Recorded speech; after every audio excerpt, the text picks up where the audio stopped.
Hey everybody, welcome back. I'm Craig Hillier and welcome to Techtach. Let's talk tech.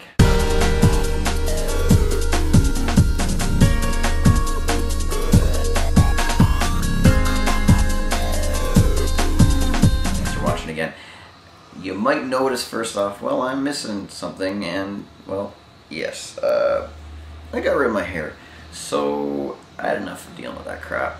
I don't need to worry about my hair. I gotta worry about tech stuff, video games, stuff that's important, of course. Let's get the show started.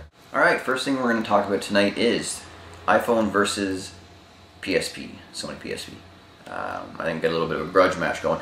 Maybe not something that everyone's thought of, but if you're into the iPhone or the iPod Touch, it actually plays some good quality games, as obviously the PlayStation Portable does. Now, what benefits do either have over the other? Well, let's say PlayStation Portable at PSP plays games. iPhone plays games, like good quality ones. Big producers are making them and so on. So there is money going into them.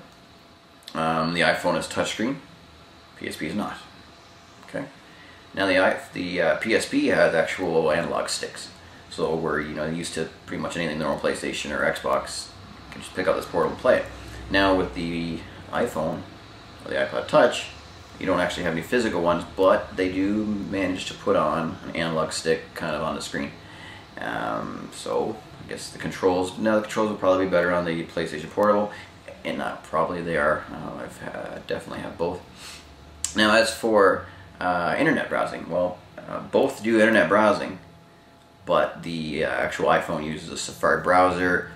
You can visit regular web pages without them all changing. You zoom in, it works fine. In the PSP, you have to use the analog or the D-pad to actually go through different text and websites on a page. I don't know about that. Both portable, and the iPhone's a phone. Hence, iPhone. Now, it's the iPod Touch. Okay, well, we don't have that, but let's just stick with the iPhone. Phone, 3G, so you can browse anywhere. Now it's almost as fast as Wi-Fi, like a decent connection. Now, how about with the Wi-Fi? Both do Wi-Fi. PSP has really good online play. The actual iPhone, they do, but it's not anything like what the PSP would be, because PSP's got the Sony servers and all that backing them up. The iPhone ones are just the companies making them, having a little server, and usually they don't work and so on, but I'm sure that can come in time. What do you guys think? And a lot of you out there probably have the PSP or have had it and are definitely familiar with the iPhone. Now, whether you had it or not, nevertheless, what do you think? What's a better gaming system here? Or what's a better system in general? You know what? I like the iPhone. The iPhone has the ability to pretty much do anything, and just to maneuver around it makes it so easy. Whether you're swiping through the screen, picking your applications, flipping it to the side to make the game fit properly, it's just it's just more modern. As for an actual gaming system, I'd have to give that to the PlayStation Portable. It's still a video game system. It was made to be a video game system, not a phone with ideas. That's my thought on Sony PSP versus the Apple iPhone grudge. What do you guys think?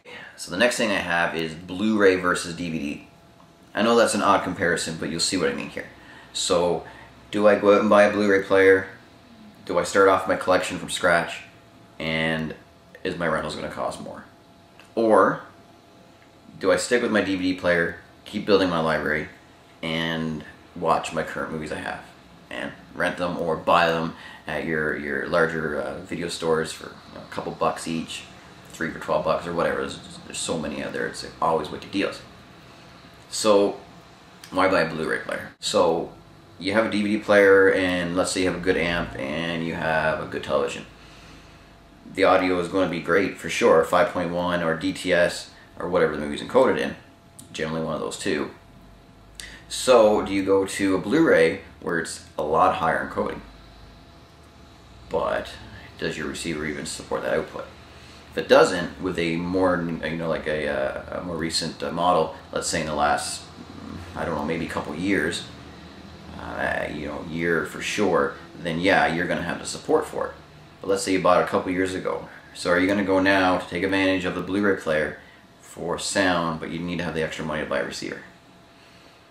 Or you keep the way it is and see what else comes out. Now, how about quality? Blu-ray 1080p. Back to the television thing. Now I did say, let's say you had a plasma or LCD, but for the people out there that still are running off a tube TV or a nice Sony Trinitron, I mean, yeah, the resolution is great for your current DVD, but do you have a plasma to support it? And is your plasma going to output at a 1080p? Because most new DVD players are going to upconvert your DVD to 1080i anyways, which is pretty damn good. I mean, they do a great job manipulating it. Or you go to true 1080p, and let's say your TV, even if you bought it a year ago, may not support 1080p. So yeah, you're going to get a better quality for sure, even with the 1080i, because it's true. But is it worth your $300+ plus having to build your whole library again for a little different? So you can go to your local video store and pick up DVDs used for, you know, cheap as anything. Or you have to start off your Blu-ray collection, and the average movie is about $30. You're going to get the blockbusters at $30. You're going to get the not so blockbusters, well, you know, they're going to be $30+ bucks. So it really is a Blu-ray player for everybody. No, I think if you're a movie enthusiast and you got the extra coin, for sure, go do it.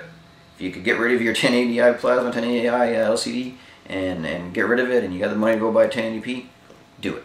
Blu-ray is for the people that love movies, have the extra money, and want that extra experience, above and beyond theater quality experience. But if you have to dish out and buy a new TV now, what is it going to be next year? What is it going to be the year after? I know we can't keep up with technology, but where do you draw a line and wait for a couple of years? Or what? I don't say don't get it, because for sure if you got it, awesome, give me a call and we'll watch a movie. Should you buy DVD versus Blu-ray? Does a Blu-ray look better, sound better? Of course.